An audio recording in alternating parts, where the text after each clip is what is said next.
to talk to you about something that is very near and dear to my heart. It's a topic that I've dealt with in my own life. I know there's men all around this country who are dealing with this issue. So we're really going to study today and look at what it means to suffer from man pain. Now, recently, one of my greatest things I enjoy doing is I love to watch people. They're just so fascinating to me to watch people and see how they interact with each other, what they do, how they think, just who they are. And recently I had the privilege of watching a father interact with his young son. Now, this is a topic that I have a lot of interest in. I love seeing men who, invest in their sons and really have good relationships with their son. Well, recently I was watching this father interact with this little boy, and, they were just having some fun, goofing around, and all of a sudden this little boy got some, dirt in his hand. And I'm not really sure what it was or how it happened, but it freaked this kid out. I mean, he could not stand having the dirt in his hand. And all of a sudden his dad grabbed him, and he said, "Listen, it's dirt. It's not a big deal." And he shook him, and he was just really harsh and rough and gruff with this little boy. And as I watched it, I couldn't help but notice this little boy's reaction. I mean, his head dropped, and his lower lip began to quiver, and you could just see his entire spirit just sank. And as I watched it, I noticed and I recognized right away what it was. It was the early signs of man pain. Now, he was a young kid. I mean, he rallied quickly. He moved on. He got over it. But as I sat there and watched him, I thought, you know what? If this continues throughout his life, and he continues facing this kind of treatment, and he receives this, and he just continues to hold it inside and just let his spirit drop, eventually he is going to have the same thing that millions of men across this country face on a daily basis, and that is man pain. Okay, so what exactly is man pain? If we're going to talk about it, let's discuss what it is. Well, man pain is what I call the deep emotional pain and wounds that are inside all of us. These wounds are the pain of unmet needs that every child has inside of his life for his father or another man's love or approval. Instead of having these needs met, men suffer emotional wounds and pain because they're not getting what they need. And man pain can be a result of emotional abuse. It can be a result of neglect, abandonment. It could be their fathers just not wanting anything to do with them or being absent. Whatever the cause may be, men around the entire world suffer with man pain. And that's what we're going to look at today, is what man pain means and how we can break free of it. Guys, we live in a fatherless world. 4 out of every 10 children in America go to bed in different homes from their fathers. That is 40% of our children. And that doesn't include the kids who, go to bed in the same house as their dad, but their dad has no influence on their life. He isn't interacting with them. He's like a workaholic, or he's never there. He just has no interest in his sons. We live in a fatherless country, and this fatherless generation is coming home to roost. Men are suffering with man pain over and over on a daily basis. We have fathers who are putting their career and their success ahead of their children. And the funny thing about it is they're doing it because they're suffering from man pain. They're dealing with the issue in their life where they didn't have the needs inside of them met, and they're pursuing what they think they need to meet the needs, and while they're doing it, they're hurting the children around them. Their own children are suffering because they're not dealing with their man pain. So it's just a maddening cycle that goes on and on and on, and I believe that it's time that we just stand up and we break this pattern and we learn how to conquer man pain in our lives.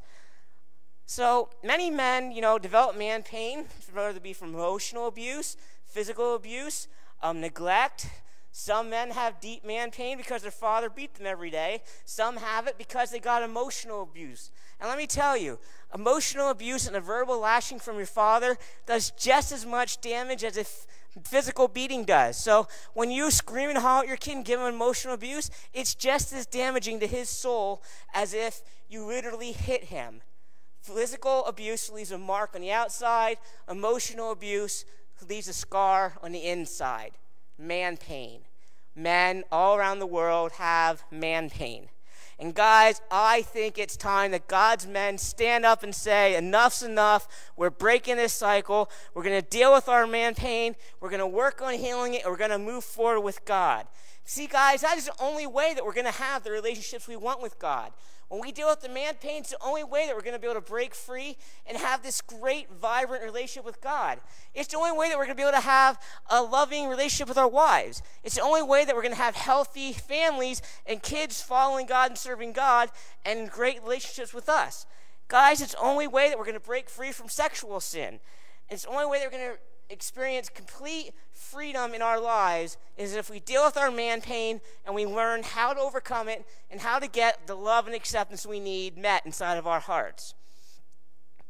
Guys, it's heartbreaking as one generation after another generation just continues to pass on their man pain. And that's how it happens. You have a man who has his needs in his life aren't met by his father or by other men in his life who have rejected him or hurt him. And because of that, he pursues anything and everything in his life that he can to have his needs met.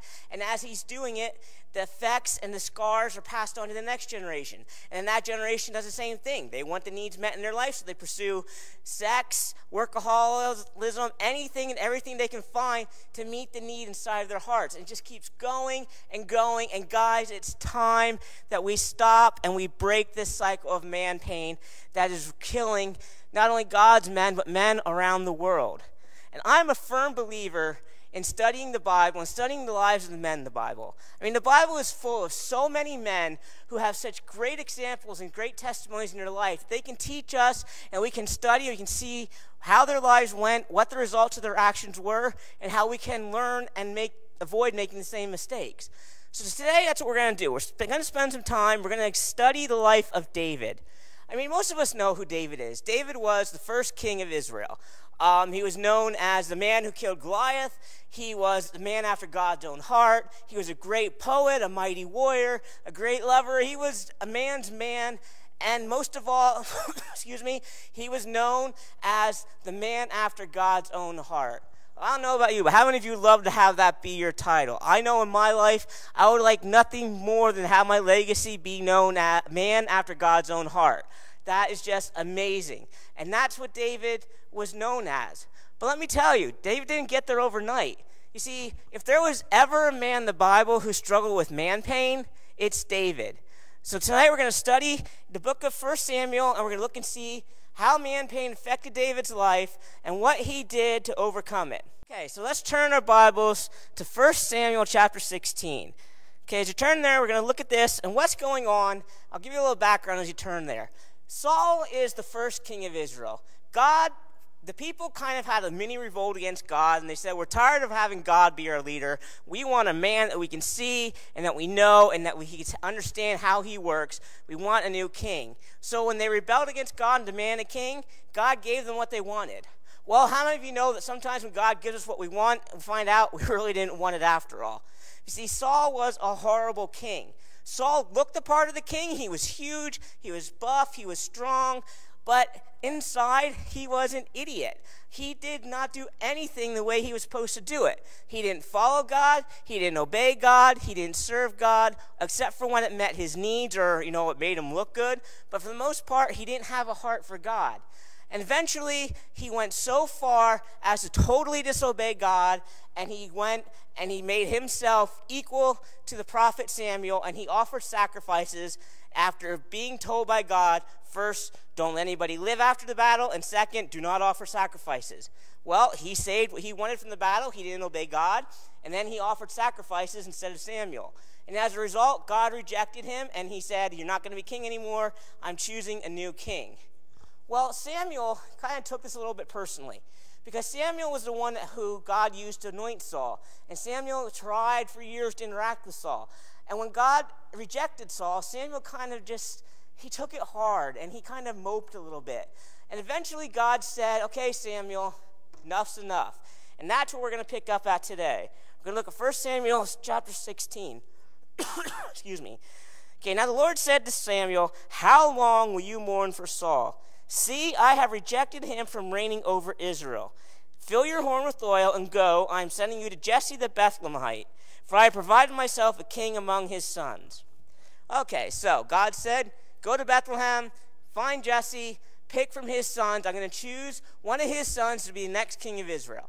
So Samuel packs up. He makes the trek to Bethlehem, tracks down Jesse, and he says, God's going to pick a new king. It's going to be one of your sons.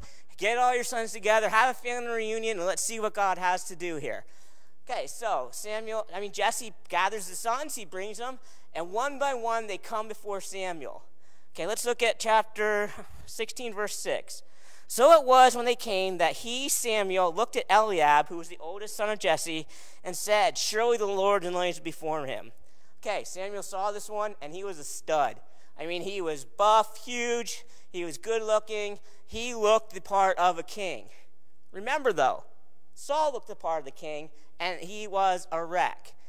And God's going to tell Samuel right now in verse 7, don't look at his appearance or at his physical stature, because I have refused him. For the Lord does not see as man sees. For you're looking at the outward appearance, but I'm looking at the heart.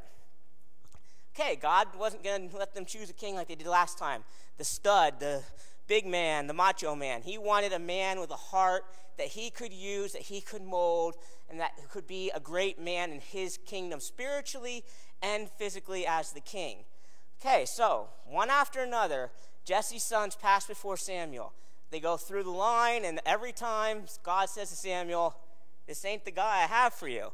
So they get to the last one, and Samuel's like shaking his head. He's like, I know God told me one of these guys is going to be the next king. All of his sons passed, and God rejected them all. What's going on? So he goes to Jesse, and he said, are you sure this is all your sons? God told me he's going to pick one, but he didn't pick any of these. And that's where we're going to meet David. Excuse me. Okay, and Samuel said to Jesse, are all your young men here? And Jesse said, there remains yet the youngest, and there he is keeping the sheep. All right. Can you believe it? Big family reunion. The great prophet Samuel came just to this house to visit Jesse and his family and hold a feast. Big family reunion, get everybody there, celebrate. He didn't invite David. His own son was not invited to the big party. He left him tending the sheep. All Jesse thought David was good for was being a shepherd. He never thought that God would choose David as the king.